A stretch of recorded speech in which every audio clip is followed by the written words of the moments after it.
नमस्कार सर, स्वागत है सिलेक्शन गुरुजी ऑनलाइन यूट्यूब चैनल पर।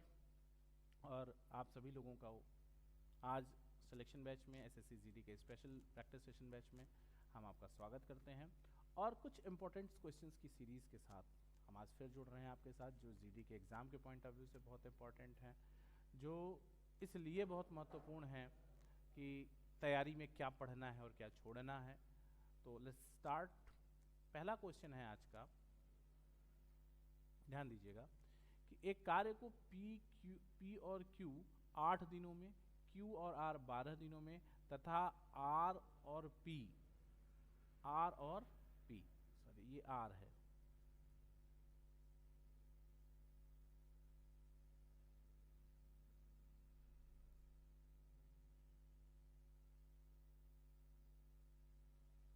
R और P 15 दिनों में पूरा कर सकते हैं। R अकेले कार्य को पूरा करने में कितना दिन लेगा? ठीक है, तो बहुत सिंपल तरीके से इस बात को समझना है कि P प्लस Q किसी काम को 8 दिन में, Q प्लस R 12 दिन में और R प्लस P उसी काम को 15 दिन में पूरा कर सकता है। अब इस पूरे काम का होल सोल जो आपका, इसका एलसीएम ले लीजिए तो 120 आपको पूरा काम मिलेगा। PQ का एक दिन का काम हो गया 8, तो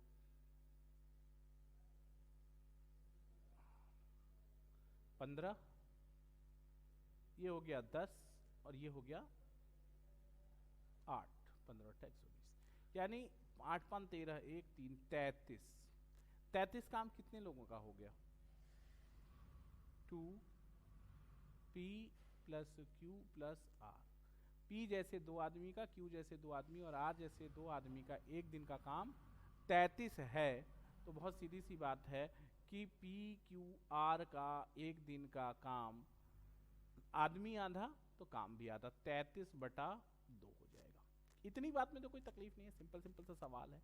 अब कह रहे हैं कि अगर मान ले हम कि P plus Q plus R एक दिन में कितने दिन में काम समाप्त करेंगे, तो 120 के बटा 33/2, या इसको आप लिख सकते हैं 240/33, या 3 से काट देंगे तो 8 × 3 = 24, 80/11।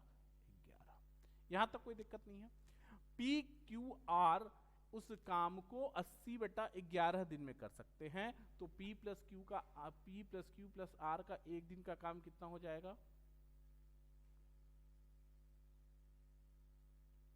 P plus Q plus R का एक दिन का काम हो जाएगा 11/80। और कह रहे हैं कि R का अकेले कार्य को पूरा करने में कितना दिन लेगा? R कितना दिन लेगा, यानी P और Q अगर उस काम को 8 दिन में कर सकते हैं तो एक दिन में कितना काम करेंगे? एक दिन में करेंगे 1/8 काम, 1/8 और प्लस R, ये बराबर हो गया 11/80, या R बराबर हो गया 11/80 माइनस 1/8, या 80 एलसीएम ले लेंगे आप तो 11 माइनस 10 बराबर 1/80। ठीक, R किसी काम को एक दिन का काम R का 1/80 आ गया, तो R उस पूरे काम को 80 दिन में पूरा करेगा। यही सवाल का आंसर है।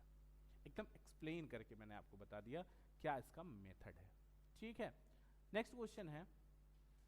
नेक्स्ट क्वेश्चन आपको एकदम सिंपल क्वेश्चन, वर्ड मास का सवाल है, सिंप्लीफिकेशन का क्वेश्चन है। ये मैं आपको होमवर्क छोड़ रहा हूँ, इसका आंसर आप हमारे कमेंट बॉक्स में जरूर बताइएगा, और कहीं कोई प्रॉब्लम है तो जरूर कमेंट बॉक्स में लिखिएगा।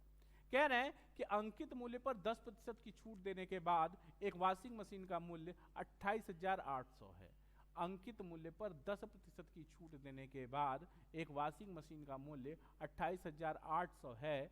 यदि कोई छूट नहीं दी जाती है तो दुकानदार को 25% लाभ होता है। वॉशिंग मशीन का क्रय मूल्य क्या? ठीक है, अच्छा सवाल है, देखते हैं दोस्त क्या हो सकता है। इस सवाल को समझने की कोशिश करिए। अंकित मूल्य पर 10% की छूट के बाद एक वॉशिंग मशीन का मूल्य 28,800 है, यानी एमपी का मार्क प्राइस का अंकित मूल्य का 90% बराबर है 28,800। तो एमपी कितना है? एमपी यानी 100% कितना है? बराबर है 28,800 बटा 90 गुणित 100। 9 से ये खत्म, 9 त्रिक 27 और 9 दूनी 18, ये 32,000 हो जाएगा। ठीक है, ये अंकित मूल्य है, ये अंकित मूल्य है वस्तु का। कह रहे हैं अगर कोई लाभ नहीं दिया जाए तो मशीन का क्रय मूल्य क्या है? लाभ नहीं दिया जाएगा तो 25%, छूट नहीं दिया जाएगा तो 25% का लाभ है, यानी सीपी का 125% बराबर, सीपी का 125% बराबर है 32,000। तो 100% कितना होगा? 32,000 बटा 125 गुणित 100, 25 चौका 100, 25 पचे 125, 5 छक 30, 5 चौका 20, 0 और ये कर लेंगे आप तो ये आपको आंसर मिल जाएगा इसका आपको 25,600, 25,000, 64 चौका 256, 25,600 आपका आंसर आ जाएगा। ठीक, 25,600 ये बराबर हो जाएगा सीपी क्रय मूल्य 25,600। क्लियर है इतनी बात? अगला क्वेश्चन ध्यान दीजिएगा, एक स्टोर 4 खरीदने पे एक मुफ्त पाए प्रमोशन स्कीम चला रहा है, मतलब बाई 4 गेट 1 फ्री, यानी आप 4 का पैसा दीजिए और 5 सामान पाइए। तो कह रहे हैं छूट प्रतिशत क्या है? कितना सामान पे छूट पा रहे? छूट कै सामान का पा रहे हो? एक सामान का। कितना सामान पे? 5 पे। तो छूट प्रतिशत 1/5 गुणित 100 यानी 20%, यानी ये कितना आंसर हो जाएगा? 20%। ये आपका बी ऑप्शन करेक्ट हो जाएगा। यहां तक कोई दिक्कत नहीं है, कर लेंगे। ठीक है, अगला क्वेश्चन ध्यान दीजिएगा, कह रहे हैं कि एक व्यापारी 85,000 मूल्य पर अंकित एक पुरानी कार खरीदता है। एक व्यापारी 85,000 मूल्य पर अंकित एक पुरानी कार खरीदता है और 20% और 10% की क्रमिक छूट प्राप्त करता है। वह इसकी मरम्मत पर 3800 रुपए खर्च करता है और इसे 20% के लाभ पर बेच देता है। कार का विक्रय मूल्य ज्ञात कीजिए। ठीक है, बात समझ पा रहे हो? समझो दोस्त,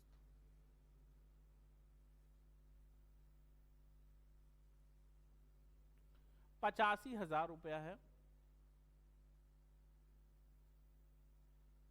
गुणित 20% और 10% की छूट, 20/100 तो 80/100 लेगा कितना? 80/100 और ये 90/100।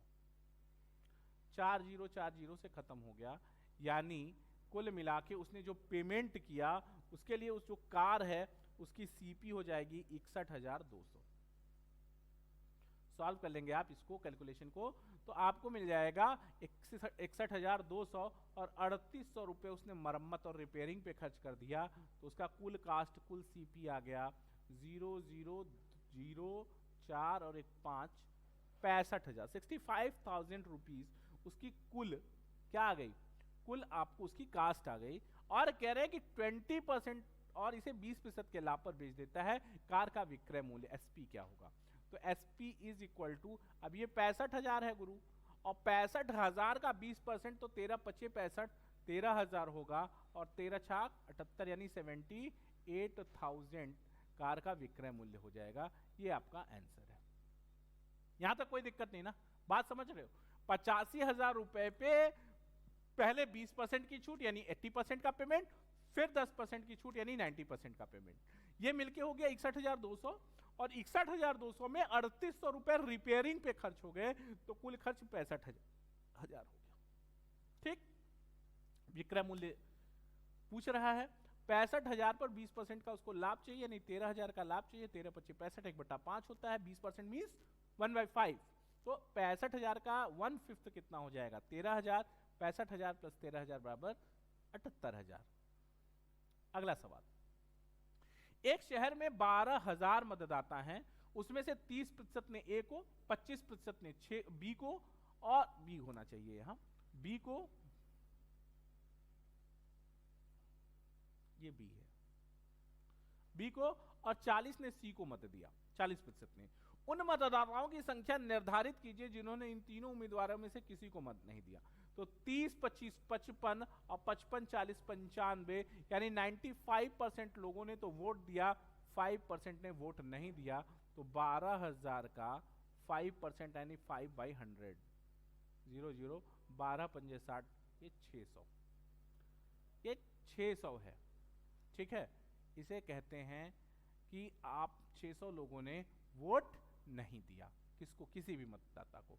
अगला क्वेश्चन, 8 विद्यार्थियों का औसत अंक 7 है, 8 विद्यार्थियों के औसत अंक 7 हैं। यह पाया गया कि एक विद्यार्थी के अंक 6 के स्थान पर 10 लिख लिए गए, सही औसत ज्ञात कीजिए।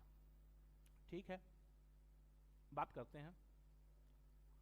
8 विद्यार्थी, औसत 7,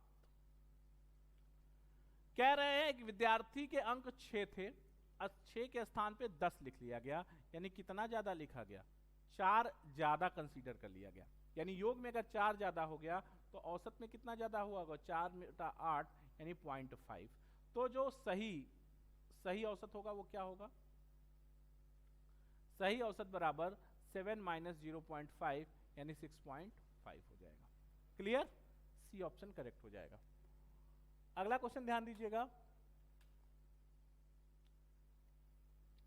x का ऐसा कौन सा, x का ऐसा न्यूनतम मान ज्ञात कीजिए, x का ऐसा न्यूनतम मान ज्ञात कीजिए ताकि 5 अंकीय संख्या 725x3 9 से विभाज्य हो जाए। ध्यान से समझो बच्चा, क्या कह रहे हैं, x का ऐसा न्यूनतम मान ज्ञात कीजिए। देखो ध्यान दो, कह रहे हैं 725x3 को किससे भाग दिया जाए कि 9 से विभाज्य हो जाए। 9 से विभाज्यता का नियम क्या कहता है, किसी संख्या के अंकों का योग अगर 9 से विभाज्य है तो वो पूरी संख्या 9 से विभाज्य है। तो देखो 7 2 9, 9 5 14, 14 3 17। अब 17 में हम क्या न्यूनतम जोड़ दें कि 9 से विभाज्य हो जाए, तो 17 में हम न्यूनतम 1 जोड़ दें तो 18, ये 9 से विभाज्य है, यानी ए ऑप्शन करेक्ट है। यहां तो कोई दिक्कत नहीं ना, कर लेंगे, कोई दिक्कत नहीं। अगला सवाल, किसी वस्तु के 5% और 10% के लाभ पर विक्रय मूल्यों के बीच का नगद अंतर 5 रुपए है, दोनों के विक्रय मूल्यों का अनुपात क्या है। बहुत सिंपल है यार, 5 रुपए की तो कोई जरूरत ही नहीं। जैसे एक कह रहे हैं किसी वस्तु के 5% यानी 105%, और किसी उसी वस्तु के 110, 10% यानी 110। अनुपात क्या है, 5 से काट दो, 5 से 21 और 22, 21 संबंधे 22 का अनुपात है। क्लियर है भाई, 5% पे खरीदोगे, 5% के लाभ पर बेचेंगे तो 105% लेंगे, और 10% के लाभ पर बेचेंगे तो 110% लेंगे। तो 105 और 110 का अनुपात क्या हो जाएगा, 21 संबंधे 22। अगला सवाल, एक गोले का व्यास 14 सेमी है तो उसका आयतन ज्ञात कीजिए। गोला है, गोले का आयतन कैसे निकालेंगे आप ध्यान दीजिएगा, 4/3 पाई आर क्यूब से, पाई की वैल्यू 22/7 ऑलरेडी क्वेश्चन में दी गई है, तो आप यहां से इसको सॉल्व कर सकते हैं। 4/3 पाई आर क्यूब यानी 4/3 पाई 22/7 हो गया, और आर व्यास 14 है तो त्रिज्या 7 × 7 × 7, 7 7 से खत्म हो जाएगा, तो ये 22 है। ठीक है, इसको जब आप सॉल्व करते हैं तो आपको आंसर मिलेगा 1437.34, 1437.33, ठीक, 1437.33 इसका आंसर हो जाएगा। क्लियर है, कैलकुलेशन आप कर लीजिए। अगला क्वेश्चन ध्यान दीजिएगा, अगला क्वेश्चन है, अनीस एक कार्य 88 दिनों में कर सकता है, युग यह कार्य 66 दिनों में कर सकता है। अनीस ने अकेले कार्य शुरू किया, कितने दिन बाद युग को उसके साथ जुड़ना चाहिए ताकि कार्य 44 दिन में हो जाए। कार्य को 44 दिन में समाप्त होने की कंडीशन दे रहे हैं। आप बात को ध्यान से समझने की कोशिश करिए कि अनीस कोई काम 88 दिन में कर सकता है, ये अनीस है, कोई काम 88 दिन में कर सकते हैं, और ये युग है वही काम 66 दिन में कर सकते हैं। एलसीएम ले लीजिए, 88 और 66 का जब आप एलसीएम लेते हो तो आपको मिल जाएगा 88 तिया 88 गुणित 3, 88 तो 88 पूरा, और ये 66 में 22 दोनों में कॉमन है, 3 ले लेंगे आप। ये आपका एलसीएम। आयुष का एक दिन का काम 3 और युग का एक दिन का काम 11 छक्का 66, 88 बटा तो ये कितना 22, 22 चौका 4 हो जाएगा। क्लियर है बात? अब कह रहे हैं कि काम को 44 दिन में पूरा है। अनीस ने अकेले काम शुरू किया, कितने दिन के बाद युग को उसमें से जुड़ना चाहिए कि 44 दिन में काम हो जाए। यानी अनीस ने तो 44 दिन काम किया दोस्तों, 44 दिन में कितना काम कर दिया, 4 3 12, 4 3 12 1 13, 132 काम। और काम था कितना, 8 तरीके 24, 88 गुणित 3, 8 तरीके 24 और 8 तरीके 24 एक 25, 254 काम था, जिसमें से 132 काम किसने कर दिया, अनीस ने कर दिया। ठीक, तो कितना काम बच गया, 2 और 1, 122 काम आपका, 22 सॉरी 3 2 100,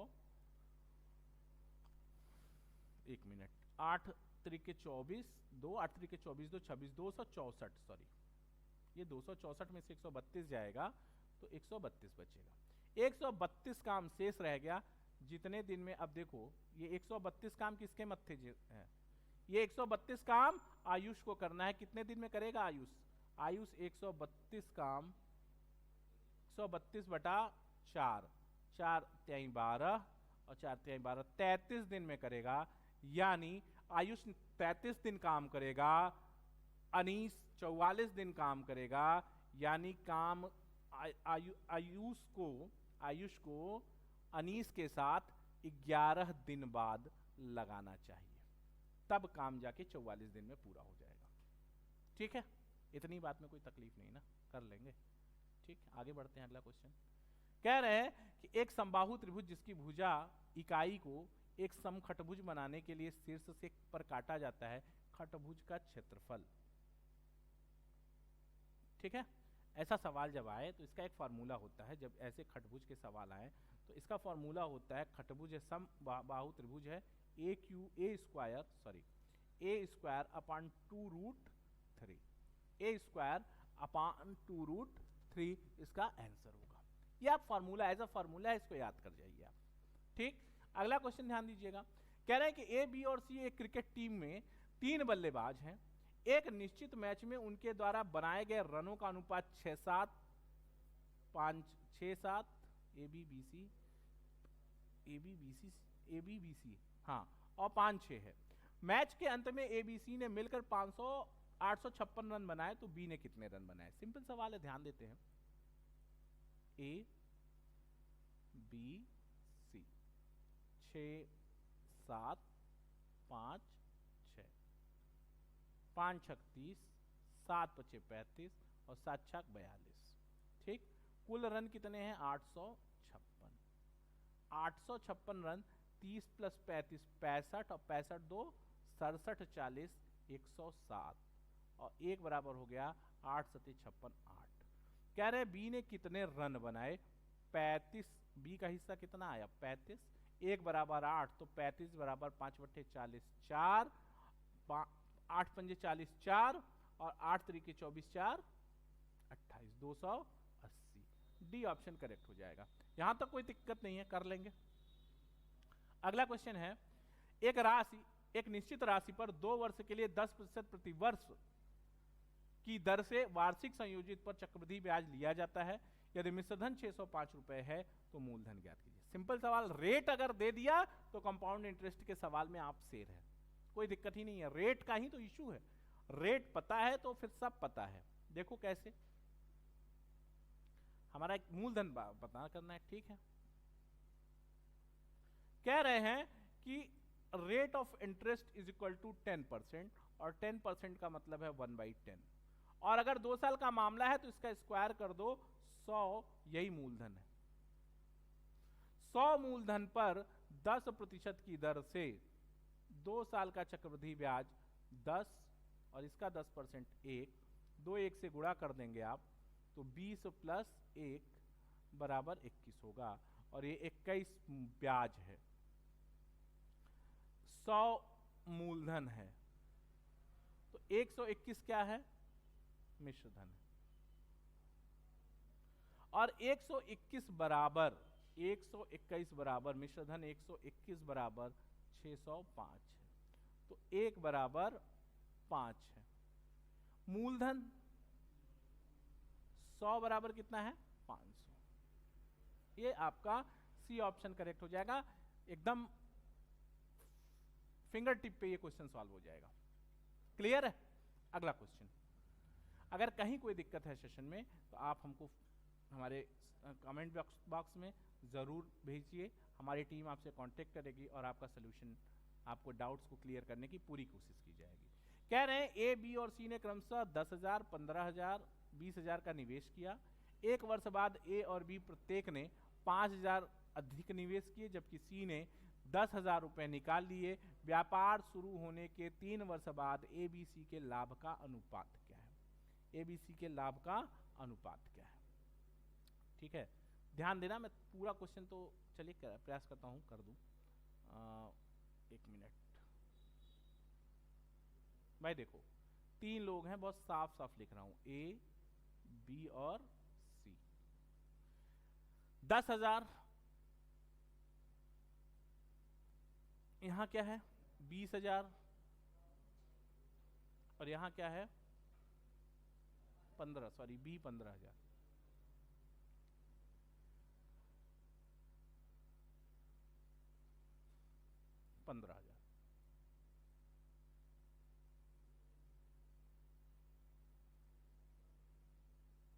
और ये 20,000।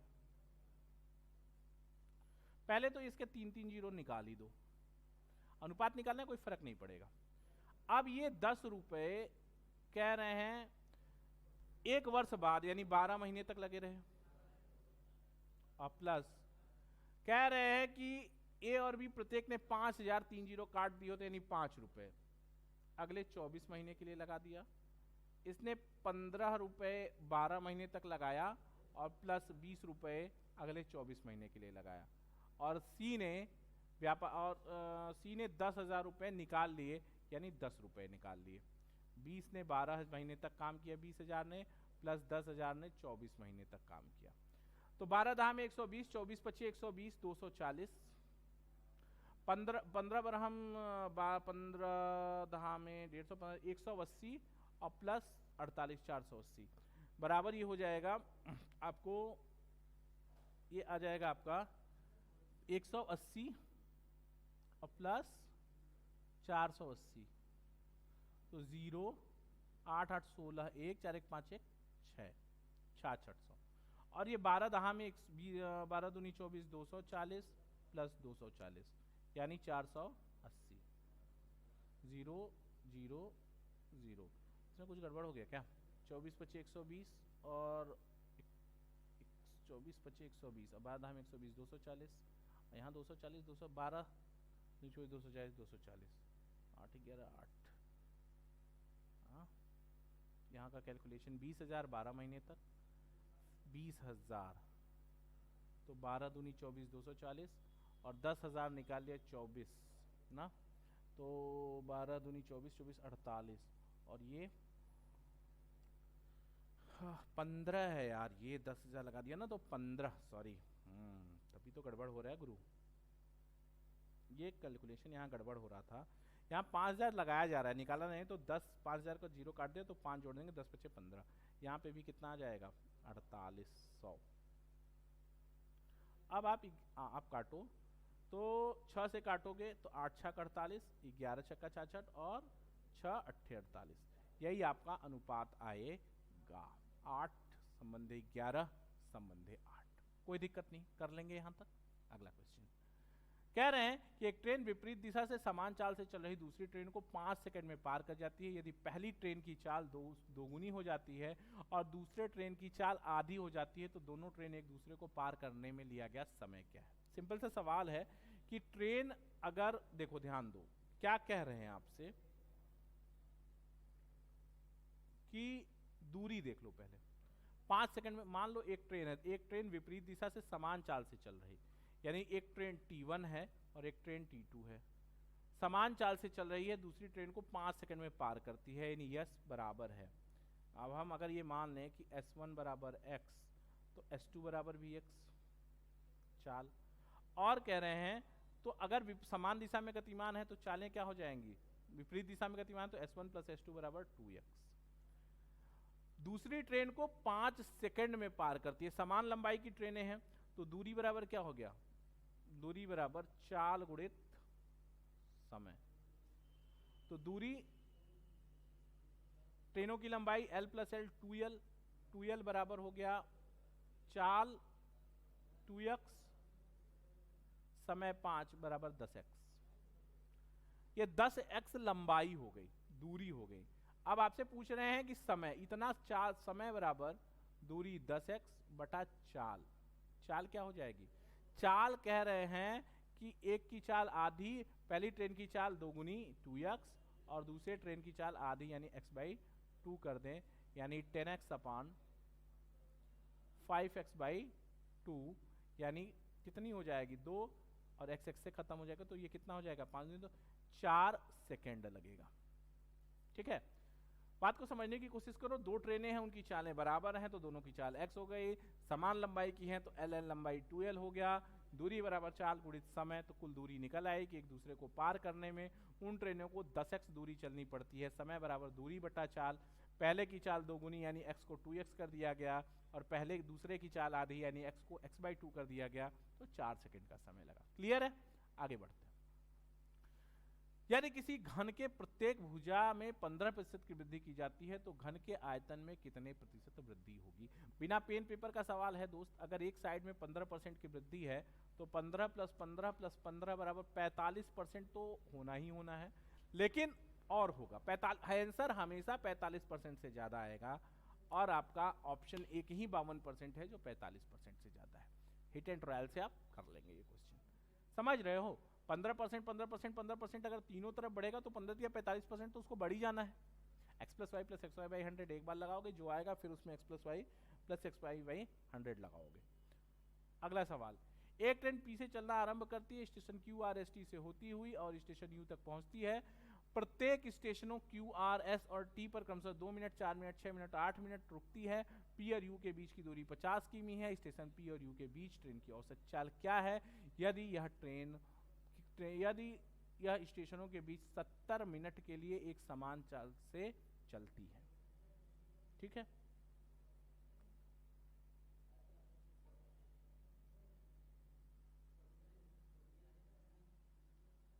बढ़ते हैं आगे। कह रहे हैं कि 10 लाख पर 3% वार्षिक चक्रवृद्धि ब्याज की दर से चक्रवृद्धि आधार पर गणना किया गया। चक्रवृद्धि ब्याज इतना है, इसके लिए अपेक्षित वर्ष की संख्या क्या है। सिंपल सवाल समझने की कोशिश करो दोस्त। क्या कह रहे हैं भाई, 10 लाख रुपए का 3% कितना होगा 30,000, तो 30,000 ब्याज तो हर साल मिलेगा, पक्का है। 30,000 ब्याज हर साल मिलेगा तो 3 साल का साधारण ब्याज ही 90,000 हो जाएगा। अब कुछ चक्रवृद्धि ब्याज है तब जाके 92,727 आएगा, यानी यह समय कितना होगा 3 साल। क्लियर है मेरी बात समझो मैं क्या कह रहा हूं। चक्रवृद्धि ब्याज की गणना करनी ही नहीं है, साधारण ब्याज ही 90,000 हो जाएगा 3 साल में। और ऑप्शन जितने हैं, साधारण ब्याज अगर 90,000 है तो 92,727 होंगे। 4 वर्ष नहीं लगेगा क्योंकि 4 वर्ष में 1,20,000 ब्याज हो जाएगा। इसका मतलब है कि 92,727 रुपए ब्याज आपको 3 वर्ष में मिल जाएगा। सिलेक्शन गुरुजी के प्रैक्टिस सेशन बैच में आज इतना ही। कल फिर मुलाकात होगी कुछ और बेहतरीन सवालों के साथ। देखते रहिए सिलेक्शन गुरुजी ऑनलाइन। जय हिंद, जय भारत।